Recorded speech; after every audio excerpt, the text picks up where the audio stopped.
we can get them. There's a scrapper.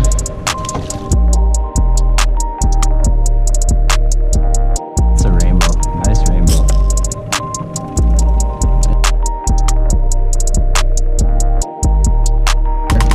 On this rod for sure, but it'll get us out away from the boat.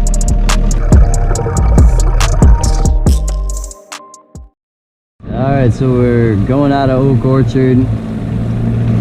It's about 7 o'clock in the morning, I would say right now. Memorial Day. And we got a bunch of charter boats and some wreck boats out already. They're out a little deeper. I don't know if you can see the pack out there, kind of to the northwest. I'm in the little duck boat today. Just got a 15-footer, so I'm gonna stay in tight, see if I can get any brownies. We try that for a little bit, and if we don't get them going, I'm probably gonna head up in the river and try for some pike or bass. But we got a little bit of wind, not too bad. Nothing I can't do in this thing, but I'm gonna stay tight to shore and see if we can roust anything up. I'm gonna try these Shadow Raps I just bought, and they got a really nice paint job on them, but they're about $9 a piece too. So we'll see if we can get anything on them. I got a split shot up top there, right above the swivel, about, I don't know, 5-6 feet up. Get them down a little bit. Probably gonna flatline one, and probably gonna hook the other one to the Yellowbird board here, offshore board, get it away from the boat a little bit. So that's the plan, and we'll see how this goes. Got a nice color line here. This is the river water right here, nice and brown. We're just coming into the lake water. See this color change right here, brown to green right there. And we got a light wind out of the northwest here, so we're going to, most of the river water is going to the east, actually towards Sandy. So I'm just gonna run upwind here a little bit and get the lures out, and then we'll probably turn and go down.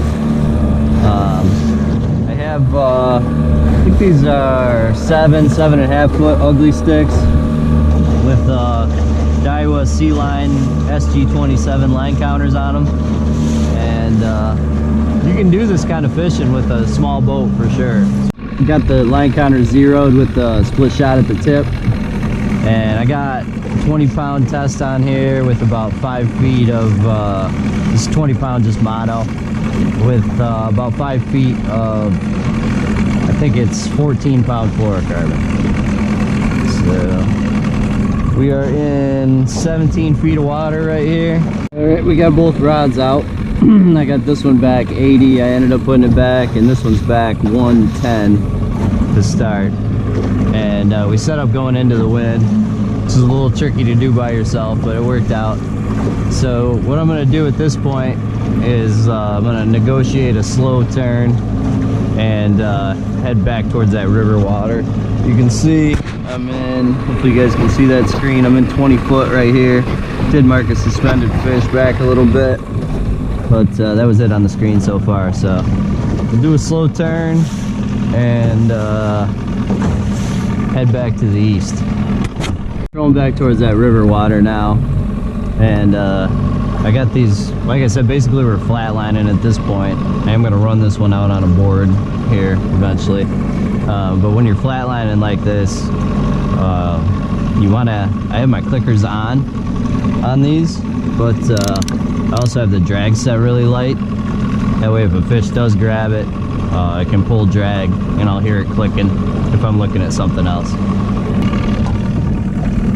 Okay, so got it in the orange clip in front there. The red clip in the back has a pin in it. I put it pretty deep in the orange clip because I don't really want it to release, and it's behind the pin in the red clip so it can't come off, and it'll pull a little harder on this rod for sure, but it'll get us out away from the boat, maybe get us a bite here.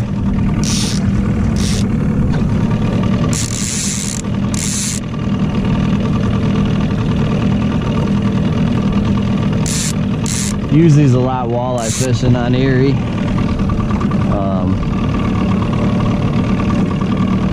Sometimes they're a little easier than trying to run big boards on a small boat too. They work pretty good. These offshores are like, there's a lot of different models. These offshores are like 30 bucks a piece.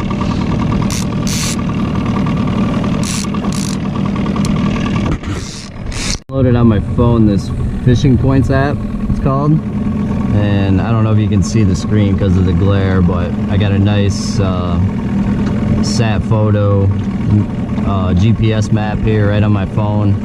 And I also have speed in miles per hour. You can drop waypoints. Basically turns your smartphone into a GPS. It's a really nice setup. And I think I paid like maybe $9 or something for the premium version for the year, which is worth it, I think, because you can save unlimited waypoints and that. You get cloud backup. And we do a lot of saltwater fishing too, so this is cool for that because you can get tide charts and everything like that too. So great app. It's called Fishing Points. What will usually happen with these inline boards is you'll usually see the rod jerking. You get a good fish, and usually that board will trail way back behind the boat too. I've caught kings on these in the fall running J-plugs, where the king hits it hard. It'll literally rip that board right out of the water, like back like 6 feet, which is pretty cool to see. So keep an eye on that. It's hooked up, boys, unless we got a stick. Oh, we got a fish.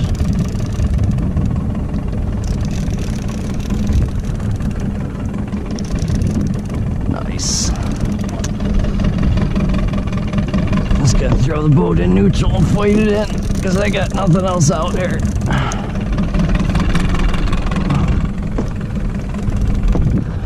Nice. 200 back on the Shadow Rap. So you can see, guys, you don't need a big boat here. I got a beautiful day. I'm out here in the duck boat, 15 footer, catching fish. That's the beauty of Lake Ontario in the spring here. We'll see what we got. I might just let them go. If it's a coho or a small salmon, I might keep them, or a rainbow. But brownie or a lake trout, I'll probably let them go. Oh, he's running right at us. Look at that. Yeah, it's small king. I'll keep him. Teenage king. Keep him for the smoker.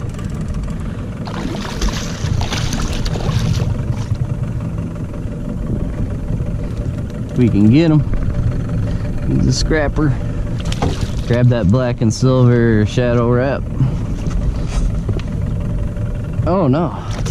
Oh, that's a coho. Oh, sweet, man. Whew. That is a coho. I thought it was a king, but that is a coho.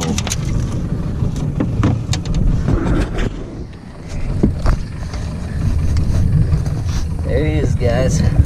Nice little coho. That's the tastiest fish in Lake Ontario there. He ate that black Shadow Rap. So we'll get him unhooked here and box him and get back to fishing. Slick line here. A bunch of stuff floating in it coming out of the river. Branches, seaweed and stuff. Most of the boats are right on the other side of this. So I'm gonna go out a little deeper here, take a peek, and then we'll probably head back towards the T-wall. Alright, so we're about to get back fishing here. We got our coho decoy on the side of the boat down there, so that should help. And that came on the black and silver Shadow Rap, 200 back with a single split shot. I think they're 5/16 up above it there, 200 back on the flat line, not on the board.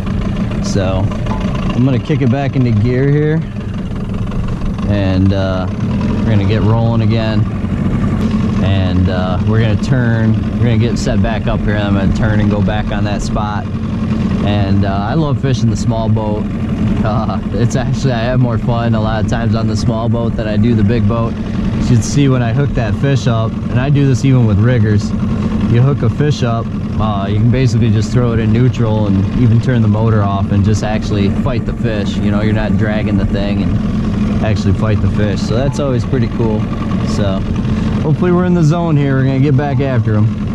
Tactic you can use too, guys, when you're fishing the smaller boat is if you got the other, see we got some charter boats out here, some bigger wreck boats, and if you don't have really reliable speed, you do kind of get the feel of just watching the water and the bend in your rods and stuff, but you can also get parallel with one of these other boats and just kind of match speed with them, and that should get you right in the zone. There's a lot of these, especially the charter boats out here, they're running probes, and they'll have down speed as well. So that's basically lure speed at the ball with you know, with current taken into account and everything. So that's another good trick I've used several times too, especially, you know, if you're talking to another boat and they're catching fish and you're not. You know, you don't have to get right all up in their junk, but just kind of parallel them and match speed with them. That can help out if you're not catching. These are Shadow Raps I'm using. See, they got a really nice paint job on them. Hooks are super sharp. This is the slow sinking Shadow Rap 11. This is the clown that I took off. Probably a little bright for this clearer water. And but really nice looking baits. The action looks great in the water.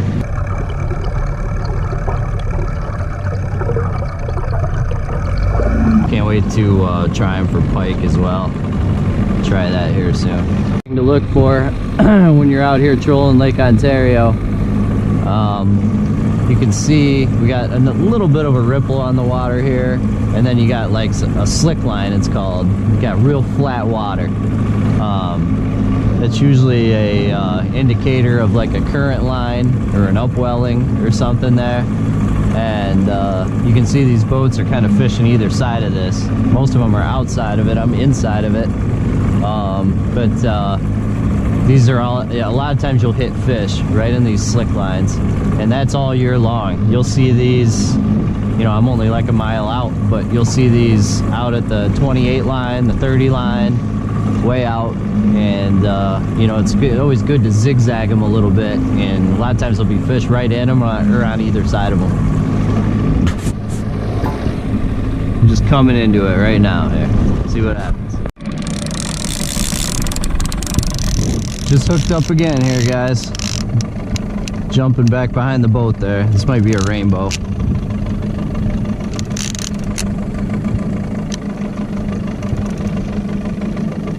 That was on the, give myself a little drag here. That was on the black and silver 200 back. Yeah.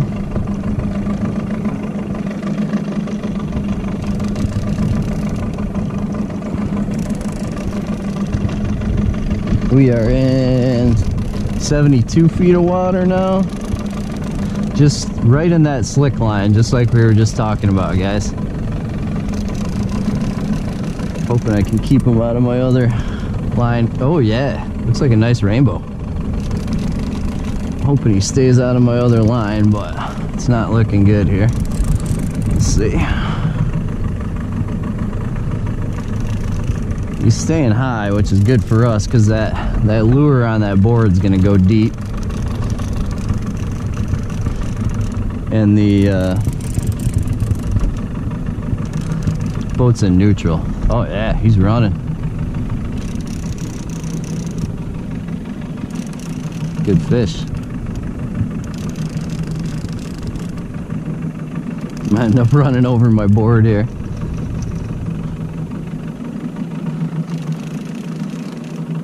I do believe this is a rainbow trout. It's like a nice rainbow. He wants to come to this side of the boat here. Oh yeah. Oh, I take that back. Is that a rain? Yeah, it's a rainbow. Nice rainbow. Nice rainbow. See if we can get him here. I know he's got a few jumps left in him. We got him.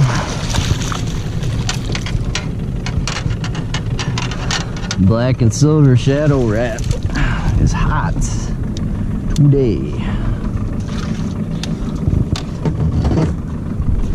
Look at that, guys. Beautiful rainbow. Missed the hook set there, but he got aerial real fast there. 2 or 3 big jumps as soon as he hooked up. So beautiful fish. We'll get him unhooked here, and we got dinner. So tearing up my fluorocarbon again, no doubt. Get back to it. I really think there's a lot of untapped opportunities out here on Ontario to do some cool stuff in terms of you know, jigging for these fish. Want to start trying some of that this year, using some tuna gear that we use on the saltwater, like the butterfly jigs and the flat ball jigs, and trying to target some of these open water trout and salmon, and also jigging for the lake trout. I watch, big shout out to Peter Collins. I watch his YouTube videos. He's been doing some great lake trout jigging out of the small boat last little while here. And so we're gonna try some of that this year too. That looks like a lot of fun. And see if we can pick up one more silver here, guys. Look at this little dude turn sitting on that piece of driftwood. Chilling. Is there a fish under there, buddy? Find out. Well, it's gonna be it for us, guys. I'm on the South Troll here, heading right back towards the T-wall. Just got the 2 fish. Did have one other one hooked up for a brief moment there, but it wasn't meant to be. So we're heading on the South Troll, and I'm gonna drag these. Keep dragging these in. We're in 54 feet of water right now. Probably drag them in until I get to around 20 feet. Then I'll start bringing stuff in. See if we can pick one up on the way there. But all in all, good morning. The other thing is we got bright sun.